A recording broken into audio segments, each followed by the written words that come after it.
I don't know if you like family reunions. You know, the kind where people in the clan who have been absent from one another's lives for quite some time gather together. Sometimes the families are so voluminous they have to wear name tags.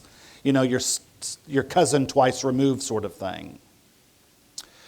I suppose in the day and age we're living in, with FaceTime, that family reunions have lost a little bit of its allure.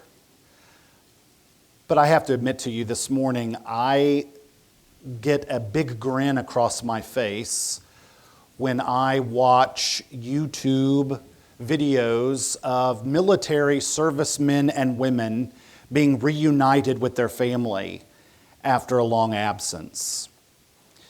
Sometimes it is a military serviceman who walks in to his son's sporting event unbeknownst to the boy, and he says something and the boy turns around and jumps in his father's arms. Sometimes it's a military service woman who shows up unannounced at the kid's school. Sometimes it's a soldier coming back to embrace his long-lost lover. But those get me every time, in part because I remember my father telling me the story over and over again after he and my mother were first married. 6 months into their marriage, he was drafted to go to Korea. And there he would be for 3 years away from my mom. This was before the age of cell phones and videos. And they exchanged letters, many of them.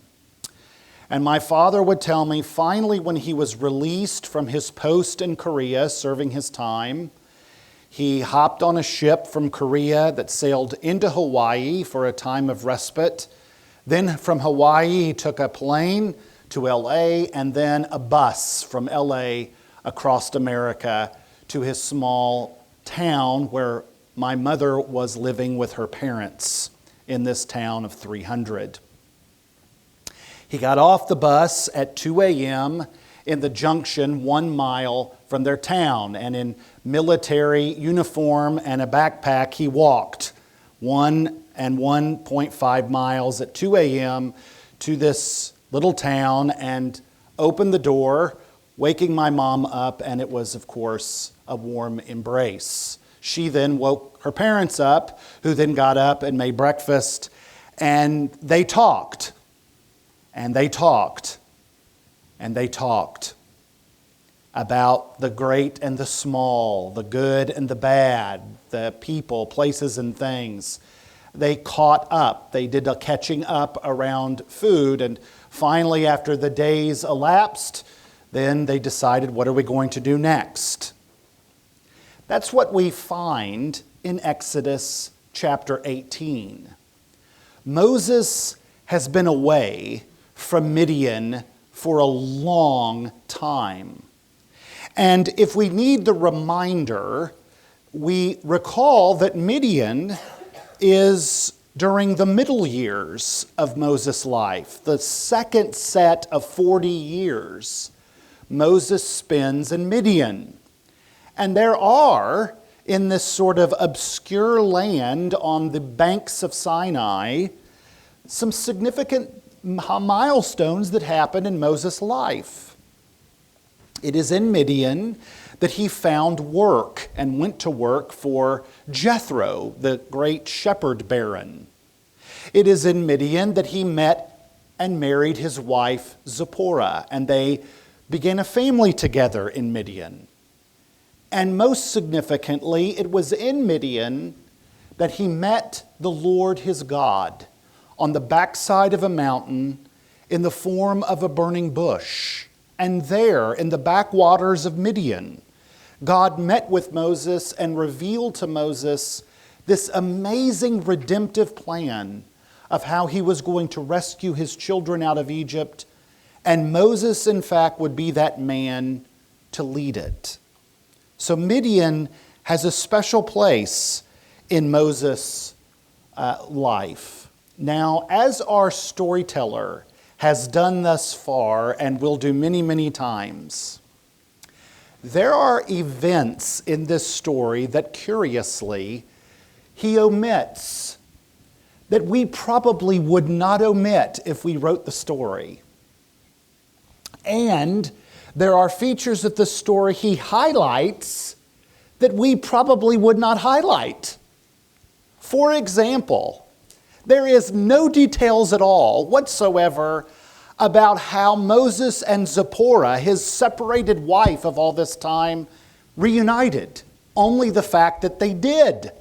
There's nothing that says that she saw him from a distance and ran and they met in each other's arms. There's nothing mentioned that they walked on the beach and caught up, that she stole tender glances at him, that she felt his sand-worn brow as he caressed her hair, and they got to know each other all over again. That's probably what we would do to write the story. We would say, well, how is the reunion with husband and wife? Secondly, there's nothing mentioned about his reuniting with his kids, his two boys. We know the fact that he has two boys. And we know the fact that it's reunited with them, but there's no details. There's nothing like, hey, they played catch in the yard and got to know each other again. They did a pickup game of basketball. He measured them and said, man, you're getting really tall now. Or can you beat your dad in wrestling? Nothing is mentioned about what he and his boys talked about. Curiously, the story centers on the reunion between Moses and his father-in-law and what they talked about and how significant that was. Now, I love my father-in-law. I have great respect for him. We have a great relationship. But if I'm gone for months or years, I'm really not going to be catching up with him a whole lot compared to my wife and kids.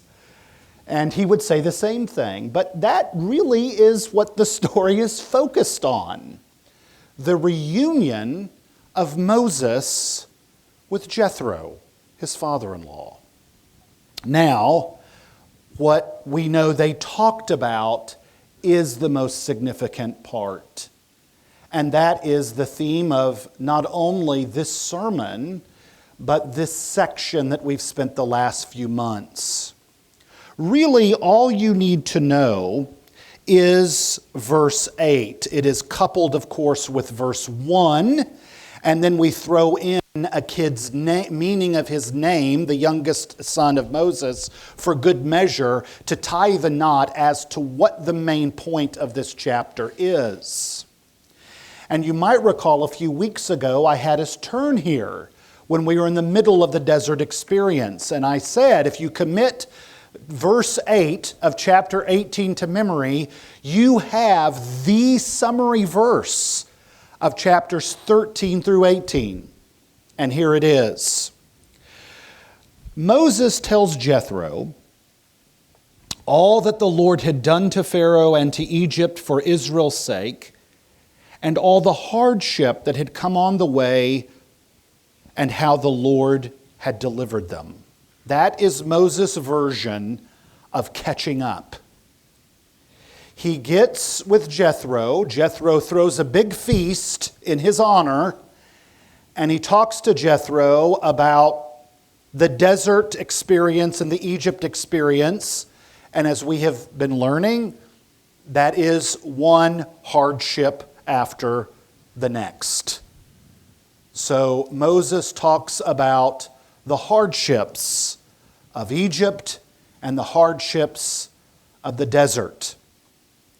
But he not only talks about the hardships, he talks about how God had delivered, how God had helped, how God had guided, how God had saved them every step of the way.